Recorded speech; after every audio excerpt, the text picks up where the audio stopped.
Good evening. My name is Heather Barta, and I am the coordinator of Province 5, and I'm so very excited to have you this evening, November 10th, 2022, for our Gender and Sexuality General Convention Resolution Roundup. We have two guests with us tonight, John and Charles, and they're going to lead our evening. So glad that you are all here. Thanks for joining us. Glad to be with you all.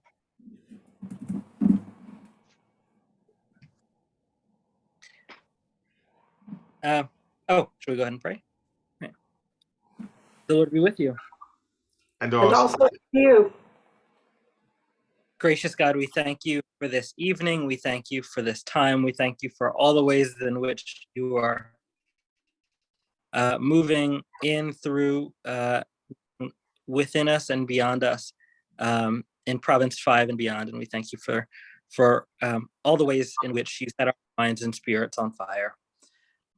All this we pray in Christ's holy name. Amen. I'll go ahead and start and introduce myself since I'm talking. I'm the Reverend Charles Graves. I'm a priest. I serve in Texas as campaigner to Canterbury, which a number of public colleges and universities in Texas. And I'm a member of Executive Council, where I was elected to serve in 2019, and then was recently elected at General Convention to serve a full term.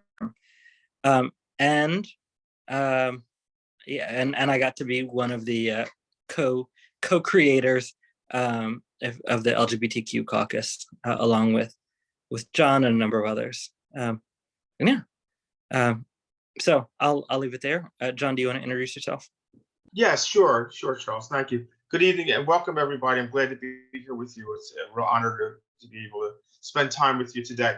My name is John Rainier. I am a lay deputy General Convention for the Diocese of Delaware. I just finished out my third convention. I've served the General Convention in several different auspices, but not as high as Charles. So I do tip my hat to Charles.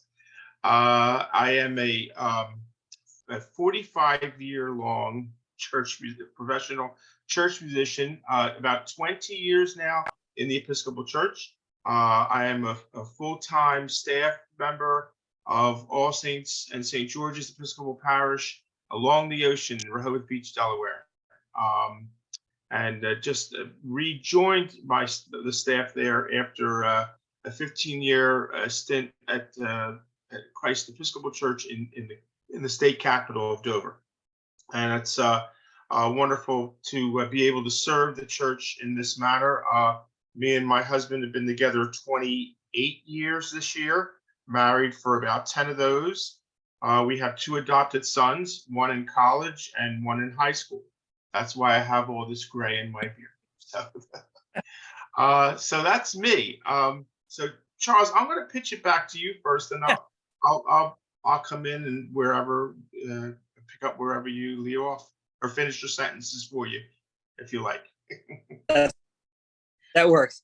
And I did forget to say as well, it's such a treat to be with you all, especially in Province 5. I know a couple of you all on here know that Province 5 is very much home to me. I was baptized at our family's church, St. Augustine's in Gary in the Diocese of Northern Indiana, and I'm back there relatively often. And was, for about 10 years, I was a member of the Cathedral in Cincinnati, which was my sponsoring parish, and I was ordained in the Diocese of Southern Ohio. So much love to all of you all on all sides of the province. It's a treat to be with you, from one extremity of the province to the other. So I'll start as close to the beginning as I can. So in June, I think last year, in response to actually an Executive Council resolution that was drafted by Reverend Devin Anderson, I was contacted by Episcopal News Service to do an interview, basically part of an article they were working on about kind of where where are the next frontiers in the LGBTQ plus movement in the Episcopal Church? Sort of after BO12 at the last at General Convention in 2018, kind of, what are kind of the next movements? And after that interview, it kind of got me thinking, what are the next movements? And so I reached out to at the time President of the House of Deputies, Gay Jennings, and I said, is anybody working on this? And I'll kind of name the elephant in the room. It was kind of after the Integrity USA had kind of begun to collapse. It kind of was no longer, I think it even announced that they were no longer going to be active, at least not active in policy at General Convention. So I reached out to President Jennings and I said, is anybody working on this? Which, as a lifelong Episcopalian, is a question I should have known better than to ask. Because of course her answer was, no, but you can now. Great, all right, cool. So I'd gotten, and my question was something like, is anybody organizing with deputies around LGBTQ work, around sort of LGBTQ issues and ministry in the church? And she said no. And it just so happened to be right around the time that her office was getting ready to release a survey to those who had been elected deputies to the convention, to the 80th convention, to ask if they wanted to be a part of any of the caucuses, whether it's the Black Caucus or the Asian American Caucus or any other caucuses going on. And so she said that her office would add LGBTQ to that.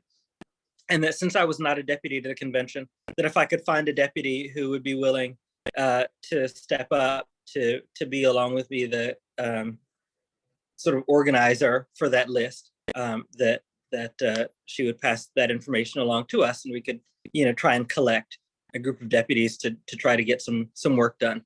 And I have incredible great appreciation always for her leadership and allyship there. So that was what she did, and I think I created a Facebook page, for like LGBTQ, deputies and alternates to GC80, a catchy title, and some of the first people who commented, John, were you and maybe RJ, and RJ Powell of East Tennessee, and so I kind of reached out and Facebook messaged you guys and said, hey, should we get together and try and figure something out. And so we did. We set a Zoom meeting for August. I did not know this, but I ended up having surgery the day before, having like an emergency appendectomy. And this was not the best judgment I have ever had, but I surely got up and got on Zoom the next day with John and RJ and Sophie Kitchpack from the PHOD's office at the time. And that was our first, I might never forget, that was our first conversation. Why don't I stop there, RJ? John, do you want to take it from there? Yeah, actually, this is a good lesson, and be careful on what you comment on Facebook, because Charles set up the page, and yeah, he's correct. I answered it, and about 10 minutes later, I actually received a phone call from Gay Jennings saying, you and Charles are going to run this group. And I'm like, we are? She monitors more on Facebook than she comments on. So you never know where she was lurking back there in social media. But actually, in all honesty, it was one of the most exciting and challenging things to do, on rewarding things all at the same time. I think, sometimes we say we're only as strong and as successful as the people that we're surrounded with, just like Jesus and the disciples. And this is like, this is my posse. These folks were great. In addition to Charles and myself, RJ Powell, Cameron Partridge, Susan Russell is really the engine that drives this group, with her wealth of knowledge and her experience, and the fact that she's able to bridge over from integrity and bring all of that to the table. It was just absolutely amazing. So it wasn't too long after that that we put together. You might have noticed in my bio, we call ourselves the planning and design team, and that's one of Susan's catchphrases. So she's just absolutely a dynamo, and I love working with her. I love working with all of you. So we were able to start meeting as a group, and then come up with a strategy. So and I'm going to pitch back to Charles. Yeah. To where we went from there. Yeah. So what we decided to do was we collected the information. We had about 100 deputies and alternates at the time, some of whom later had to drop out because of the change to convention that occurred. But we had about 100, maybe 110 folks. And so first we released a survey to say, what are some ideas what are some things that you all might like to work on together, general topic areas. And so we sent that out and got back a number of really great suggestions. And then kind of we worked together. I think we had 3 or 4, kind of group meetings together, just the kind of this new planning team to figure out, how are we going to approach this? And we did. And then we decided to have our first group meeting for the whole caucus in November. And so we said, wow, almost about a year ago, exactly. And so we had with again, great help from, and we're grateful to President Jennings and Secretary Barlow, who both agreed to make introductions, which really helped in terms of kind of legitimizing this new group, which was really wonderful of them to do.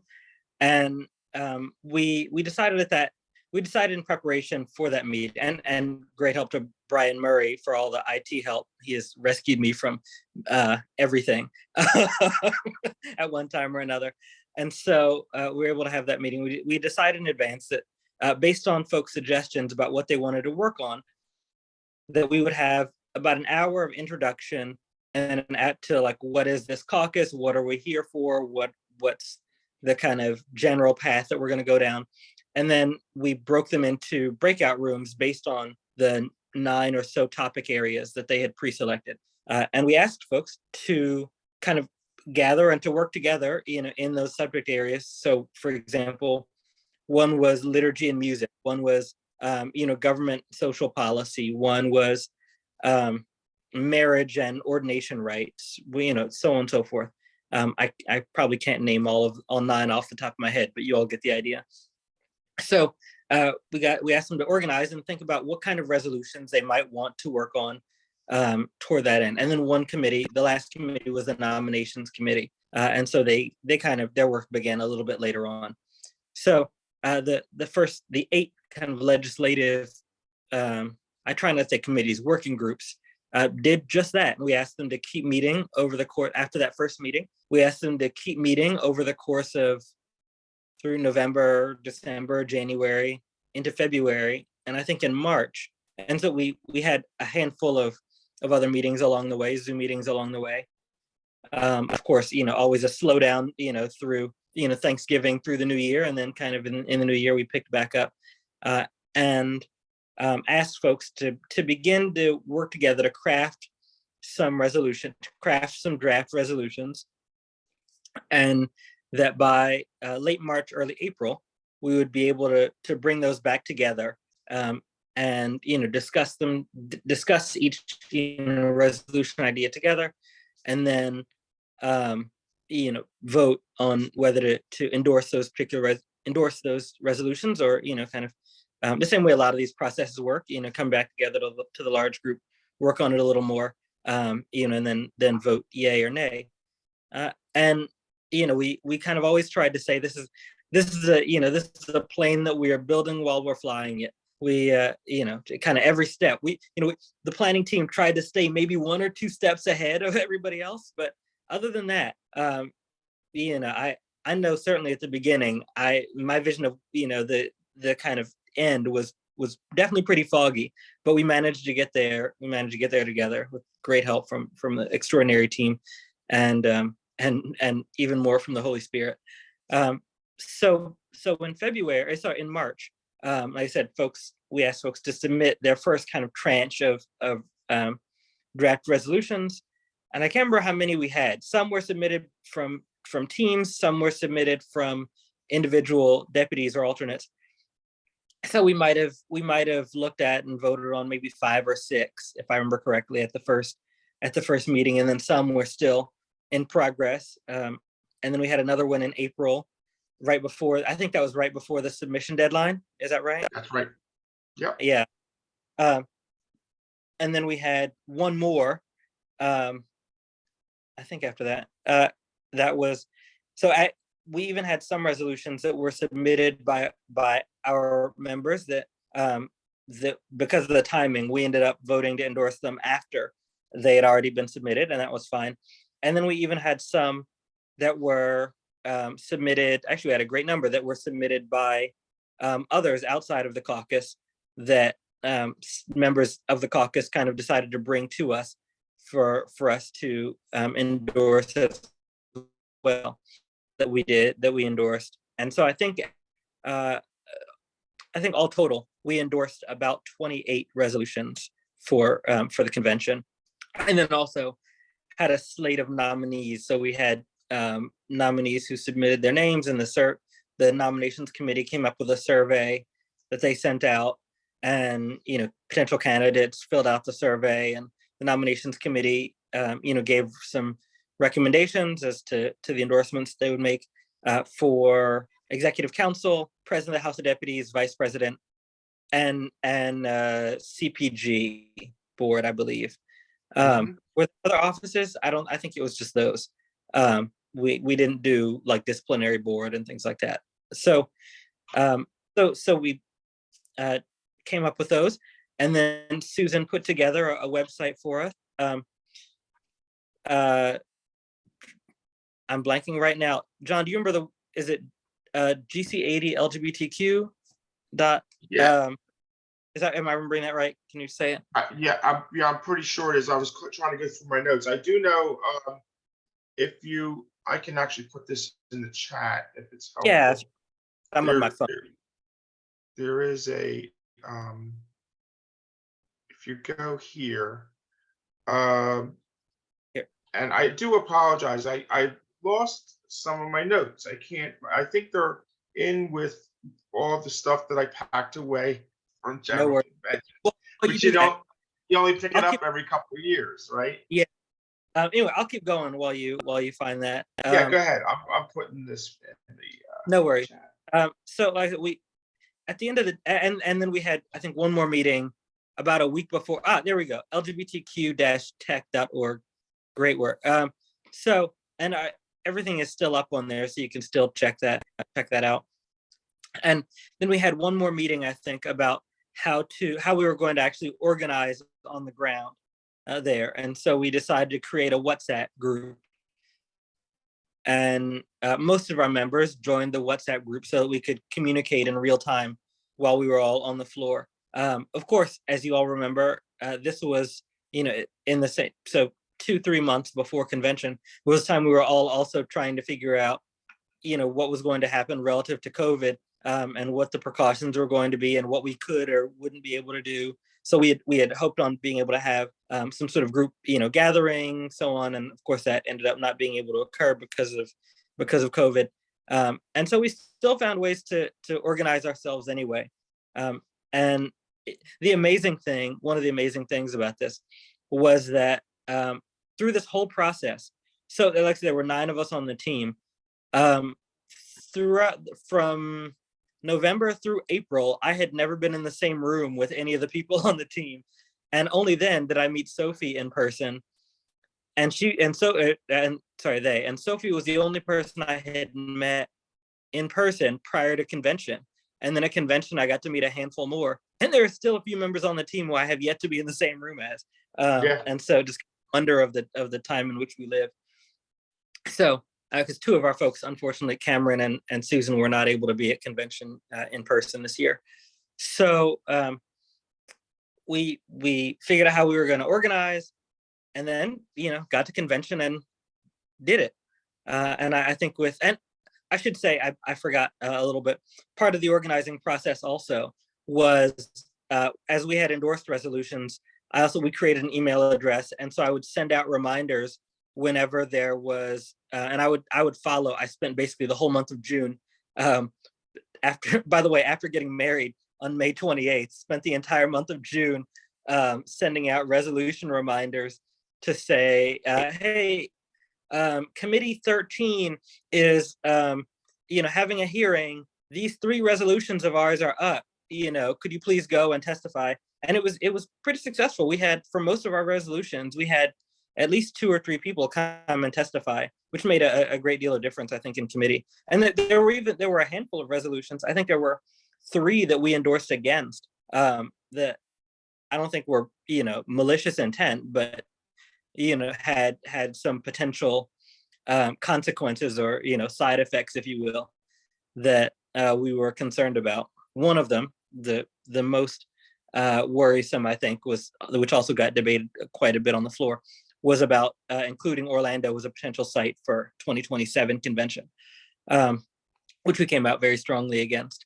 And there were, I think, 2 others that we also endorsed against. So I also sent out reminders, when those resolutions were up for debate, and we had folks go and testify about those. So I think that really helped, kind of as an earlier step, to help kind of clear the way and help get some of our pieces through committee, which is really successful. So John, do you want to talk a little bit about kind of how it went while we were on the floor? Yeah, sure. I'll be happy to. Probably again, and Charles referred to it a little bit earlier, it was the greatest challenge of all the COVID restrictions. And I don't object to any of them, but it was such a different convention than any other convention before. We couldn't have, all the alternates there. We couldn't have any visitors. There was no marketplace. We were discouraged from gathering socially inside after hours. It was condensed. So all those, there was so many challenges up against us, yet we were still able to be so successful. And again, from what Charles alluded to, through social media, the WhatsApp and texting, and being able to communicate while legislation was being debated, really that was the only way that we were able to continue to work as a caucus under these very extremely difficult circumstances, and yet to still be so successful and effective. So I was really grateful for that. I suspect that when we get to, it's Lexington, right? In 2 years? Louisville. Louisville. When we get to Louisville in 2 years, it'll be a much different story. So what's that? I was joking. I said that mistake might get you beat up in Kentucky. In Louisville. Yeah, well, all good. I don't want to tell you how many meds they have me on right now. I just had 2 wisdom teeth taken out yesterday, but I'm standing. I'm on my feet. So yeah, Louis, when we get there, I think it's going to be, actually, we'll have a lot more time, obviously, to prepare for the next general convention. Again, what we did in such a short frame of time. When you think about the number of caucuses that are in the Episcopal Church, and the 2 newest ones, it's us and people of color. Is that right? Yeah, the people that as a deputies of color. So we were able to accomplish so much in such little time. Obviously, there's committees are already preparing for the next general convention, even though we have a year shaved off. It's only 2 years away instead of 3. We're still going to be so far ahead of the game going forward. So I really expect much greater things to come from our caucus in the next general convention and beyond. One of the interesting things that we're working on right now is, where do we go from here? We actually, the planning and design team haven't even been able to arrive on a date that we could all meet yet. So I suspect, coming into the holiday season now, we'll be waiting until early sometime next year. But I would imagine shortly after the holidays, we'll get this group together and start planning for the future. Mhm. Again, one of the nice things about one of the byproducts of COVID, which I think probably everybody in this room and people that are watching this are going to, is that we've learned how to communicate through this media. Zoom's here to stay, the same way that broadcasting our Sunday services is here to stay. We're reaching a much bigger audience that way. It's the most efficient way for people across our wonderful denomination to meet. Probably the greatest challenge is for those of us that are on the East Coast that have to wait until 7:30 at night to start a meeting. But it's okay. I don't complain. I'm glad to do that. And not only that, but it's give and take, because when we do the bigger Zoom the group meetings with 100, like Charles had said, the folks on the West Coast have to start at 7 o'clock in the morning. So it's give and take. So I'm not complaining at all. But if it wasn't for that, it's just I think we'll be able to be much more effective going forward by planning and preparing, using a medium similar to Zoom. So Yeah. Two other quick things that I neglected to mention before. One was that, and I mean, just a huge thank you. It obviously was not just us. I mean, Emmy, you were one of them, and there were so many deputies who gave so generously of their time and energy to put together these resolutions. Who shared them with their fellow deputies from their diocese and from other dioceses, and who passed out our campaign lit, for those of us who are candidates and all those things, that made a big difference. And now, I mean, as Emmy and I can testify, so when I was in my last term, like I said, I filled out a partial term on executive council. There were two of us, LGBTQ folks, who were on council, myself and Mally Lloyd, and both of us were due to rotate off. So it could have very well have been that there were no more LGBTQ folks on executive council, and now there are 5. I think it could be more. There are at least 5 of us, actually. I think there are more than that. And so, of course, 2 of which come from your fine province, right? So this is just a wonderful, wonderful thing, and I'm so glad that is occurring. I mean, just a testament to kind of where we've been and the progress we continue to make. The other thing that I couldn't decide whether to say something about or not, but a big part of our work, especially in May and June, was after what became failed election in the Diocese of Florida, with Charlie Holt, and yeah, I mean, I remember this. We'll probably always remember this because it was literally the week before we got married. But that the election occurred, and we organized very quickly after hearing some of those comments and wanted to say, look, this doesn't this doesn't represent where we hope and pray bishop in the church will be, and expressed our concerns. And I think that I mean, we'll see where that goes. That one is still very much in progress, but it just kind of reminds me of the continuing work that is always there to be done. That the progress that the movement, the work continues. The work really does continue. So I'm looking forward to whatever comes next. I certainly don't know quite what that'll be or what that will look like. When we started the LGBTQ Caucus, one of the first things that we said together was, we are not, in this present form, we're not gathering to make a long-term, a permanent organization. We're gathering a caucus, for this time, to run from essentially 2021 to 2022, and that, once gavel down at convention occurred, we would figure out what comes next after that, and work on gathering folks again. And so I don't, whether the next step involves some other form of deputy caucus or whether it involves some larger or different form, I don't know.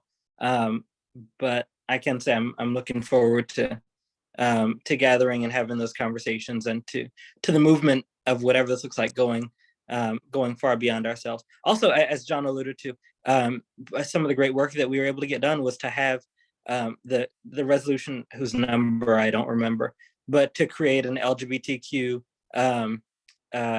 task force that's a 5-year task force. They will be doing some of that work on a kind of institutional level, and to create a task force on family and household diversity, which also carries on a lot of the work that we continued as the LGBTQ Caucus. So I'm delighted to see that work continue in a number of different forms. It may, and I hope it does, continue in some sort of external to the official organization of the church way, and it will also continue at least for the next 5 years, and God willing longer, in internal forums as well. So I'm glad to have been blessed to help move the ball forward a little bit further. And what I have said is that I don't, and I've been fortunate to be able to get involved in a number of other ways.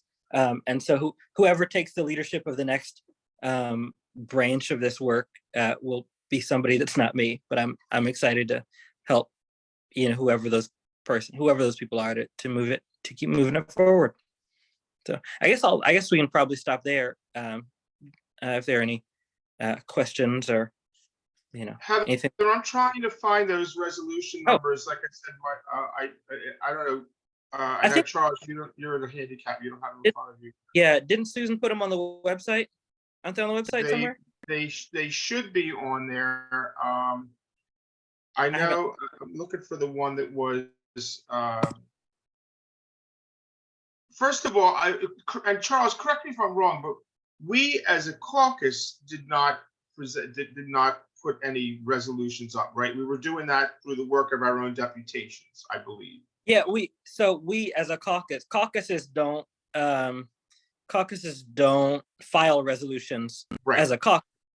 So all the resolutions that we filed, all the resolutions that we endorsed were filed either by individual deputies, or one or two of them might have been by diocese.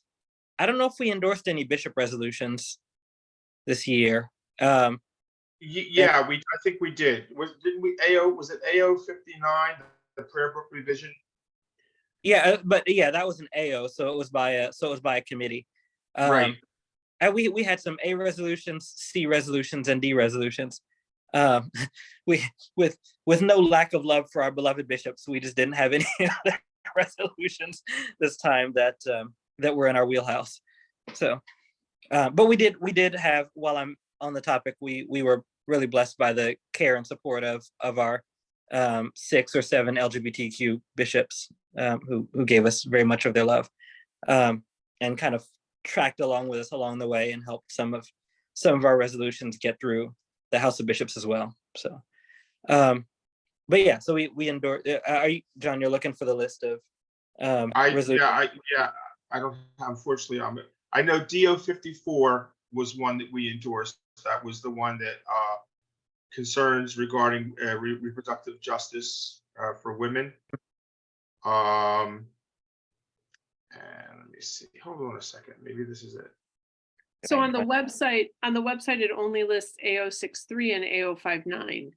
Oh, okay. We had a whole list. Yeah. So can you tell us, even if you don't find them, like the actual numbers, we can always publish those in the follow-up, because I'll do a follow-up. I found it. Great. I think I found it. Hold on a second. Or is this the endorsements? And if not, we'll email it to you after this. Well, so email it to us. So tell us about what you endorsed, or what the work was. Like, what's going to happen now? What's the work of the church now? What is General Convention? What are we doing? Yeah. So, I mean, all the resolutions, I should have said, so of the 28 or so resolutions that we endorsed, about 25 of them passed. A great majority of them passed. And the only 2 or 3 did not, were kind of referred for continuing work back to, back to various interim bodies to kind of come back another time. One of those, I think, was the resolution on Barbara Harris that is getting worked on by SCLM, and that will come back at the next convention. So there were a few of those. So really, all the resolutions that we worked on or endorsed, except for I think one, were able to move forward in some way. I'll have to go back and I'm find that. actually I'm going to put the link up there right now. These were the endorsements that came from our caucus. Actually, the answer to that question, Heather, is that we are going to wait to see and take the temperature of the caucus when we restart to begin to reorganize early next year. Obviously, like Charles said, it's the hope that this isn't a long term. There's not a need for a long term advocacy in this area. That, I mean, we're obviously well along the way in acceptance in the Episcopal Church, and we're very grateful for that. And like Charles, I think I could, speaking for myself, I think like Charles, is that the intention would be we don't need a caucus like this forever. That, but we never know. Sometimes there was a lot of energy around concerns in the political environment in our country. And we're hoping that's not another area where we have to get involved in again in the future. But we don't know. Obviously, we don't know yet. So we'll see. So that's the work. What I heard you say is that's the work of the caucus. What I'm curious about is pick out a couple of the resolutions that passed and tell us what we're supposed to do. So, or what are we calling the church to do? So. Well, that's an interesting question because, this is something that we grapple with in our own deputation, where we spend so much time and energy in passing resolutions and then they just die somewhere. I mean, we're blessed to have somebody that's on the PBNF who, as soon as I say anything about what we're doing the caucus, where are we going to get the money to fund that? It's usually something along those lines. So I think probably the important thing is to follow up, like the one that Charles mentioned earlier about setting up a task force for the LGBT community, on the national on the national church level. So I think any kind of assistance that anybody could give and say, follow up with people and say, whatever happened to fill in the blank, because that does happen. I think a lot of times resolutions are passed with every good intention, and they just seem to just float away and die somewhere. So any kind of help that you can help support, I'm going to give you. I'm putting the link in here for all the endorsements. And Charles is correct. I think of everything that we endorsed, there was maybe only one or two resolutions that failed. That we were unable to get. Again, we were challenged because of the docket. We couldn't get everything we wanted out there. So I would add to respond to your question, Heather. I mean, it's great. I think that work, because there's so many different facets of it, kind of will need to carry on in a number of different forms. So I know that the new LGBTQ task force will basically receive a bundle of, and two of our members of the planning team, RJ and Susan, are on that task force as well. So they'll be able to carry that directly into their work. And actually a number of deputies who were in the caucus are on that task force as well. So they'll take a handful of those things. Also, the new director of women's and LGBTQ ministry will, once that person is hired, will be helping to carry those things on.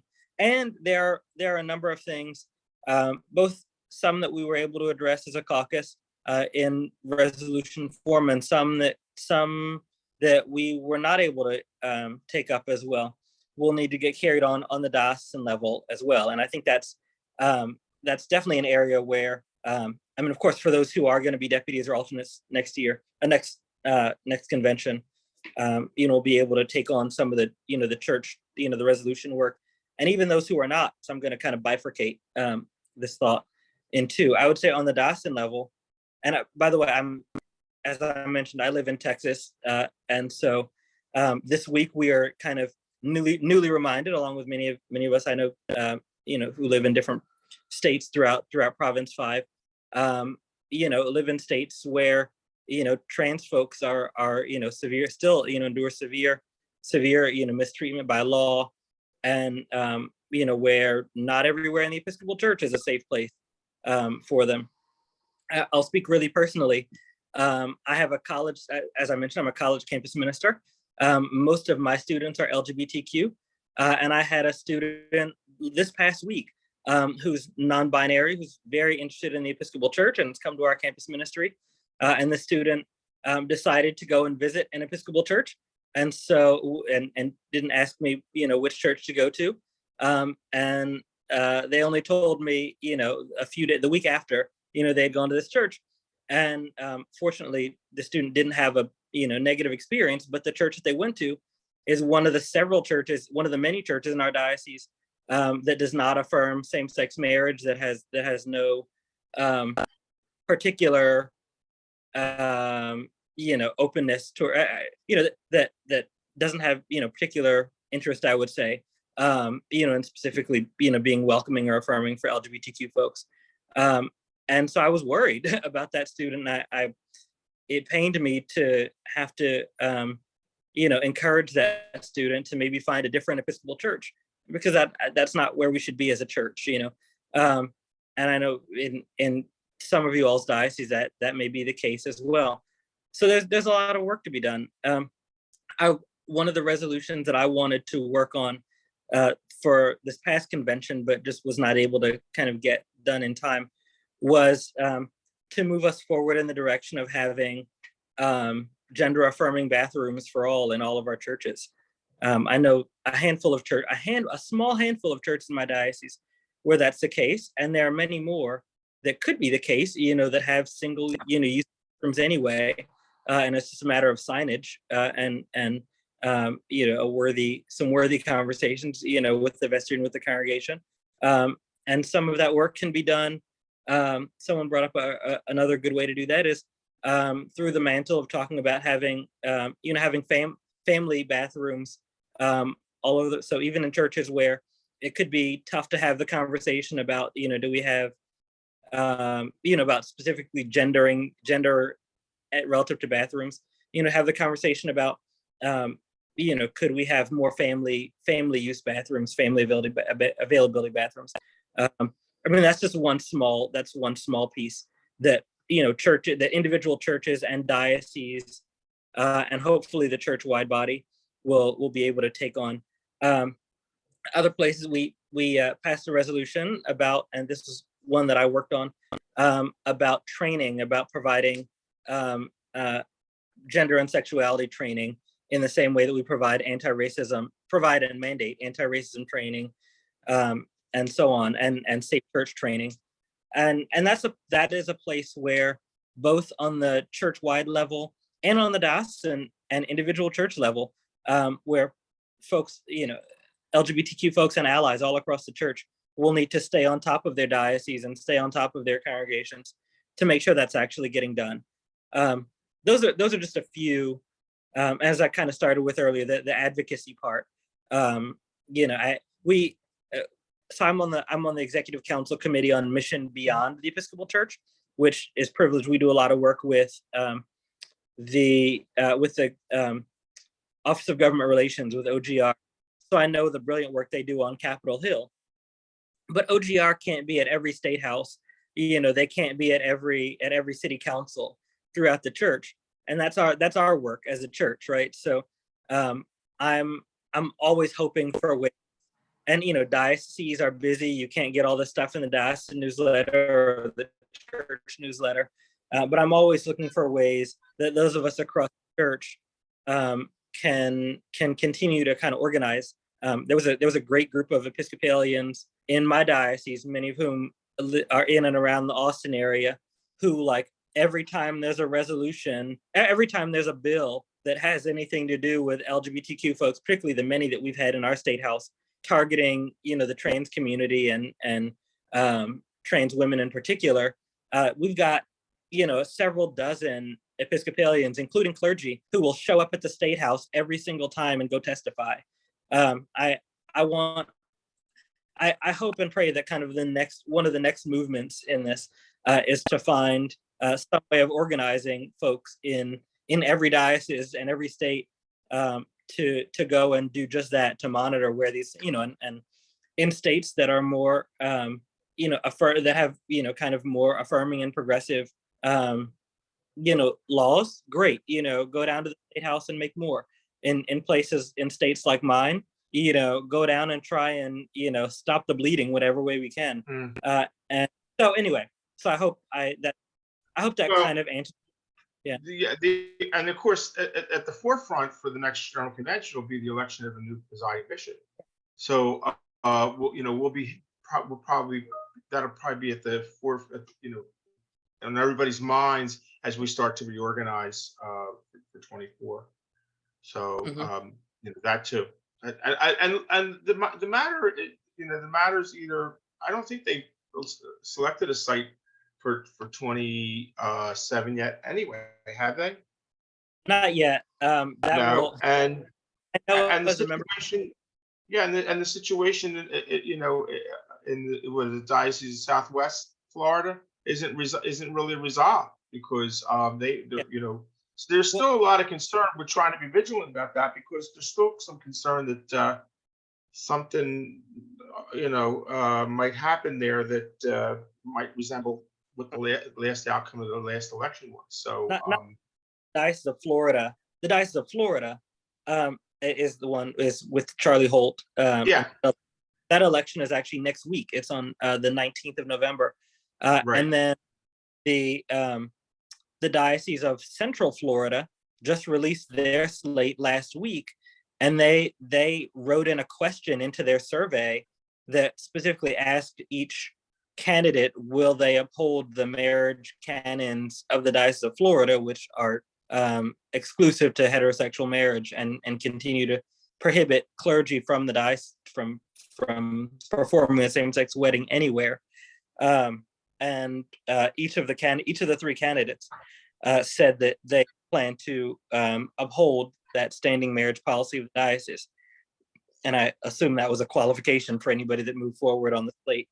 So I mean, these things are very, very, very real, and not just in those two dioceses. There are of course several others, and Right. even in dioceses where even in dioceses that are not part of the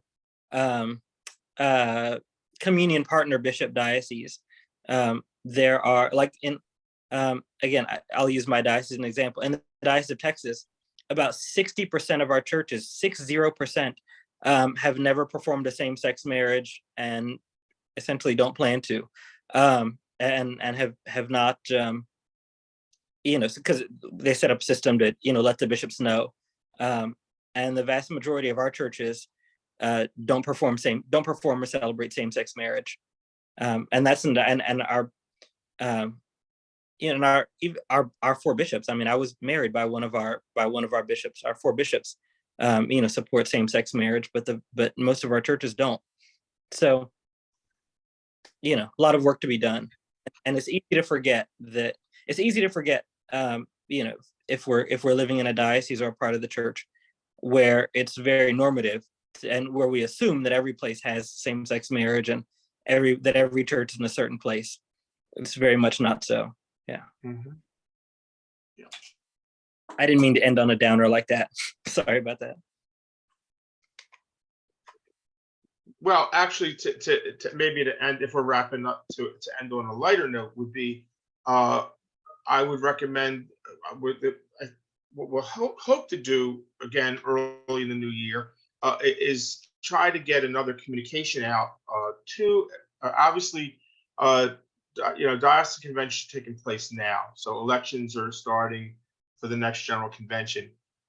Is to look for communications, inviting folks to reach out to us, to get on the emailing list, So as events, start to develop, to get more people involved in the caucus. So, keep an ear to the rail, if you will, Yep. as emails come out from General Convention about invitations to join up with the caucus. We encourage everyone to do that and encourage others to do it as well. Yeah. Definitely look out for stuff to go out through Episcopal News Service, through the House of Deputies News. If you are one of the folks who's a deputy for the next time, you'll definitely hear about it.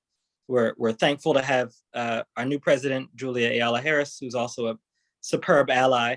And so look for that as well. Paul, it's good to see you, my friend.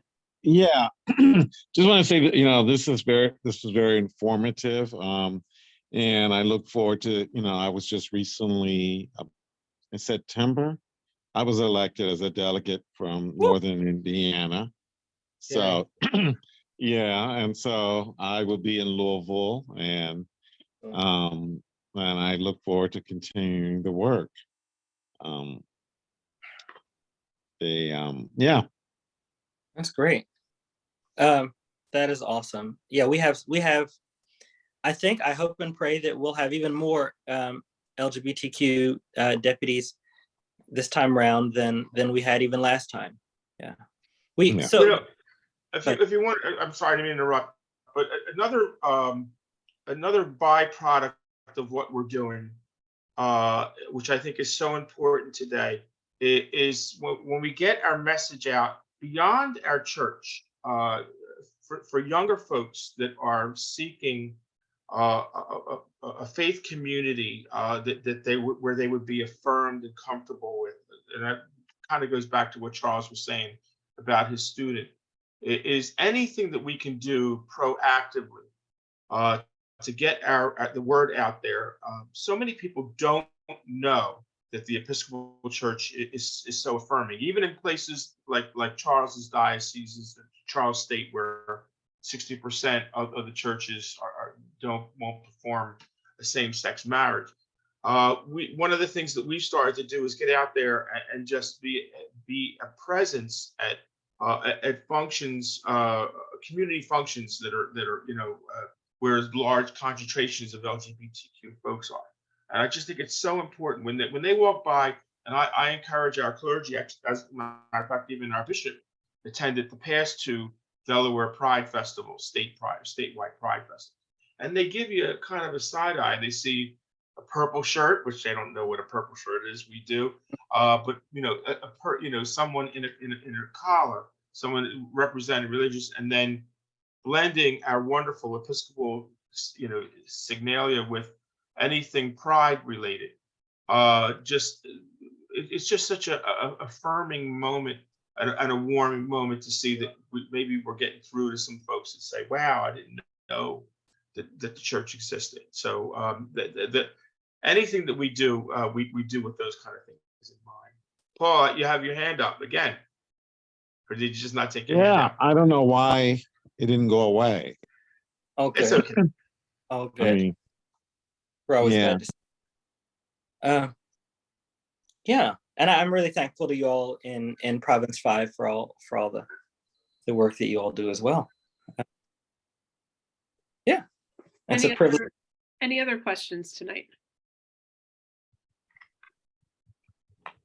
Okay. No, this was great. Go ahead. And I will make sure to send you that list of resolutions and also the photo. We took a wonderful photo just before we all left Baltimore. One of the most wonderful moments was that one of the two or three of the folks who were deputies, I think in 2000 in Denver, were there and said to one another, do you remember then, there were only, 10 or 12 of us or so, and now over 100. And that moment kind of brought a little tear to my eye. So to end on a high note, just a reminder of this wonderful work that we're up to, and that the Holy Spirit sometimes moves slow and sometimes moves quicker than we think. So anyway, thank you all. Yes. Thank you very much. Yes. Well, appreciate your time and appreciate you being here. Yes. So peace to everyone, and Peace and blessings all. Yes. Have a good Care night. now. Bye-bye. Bye.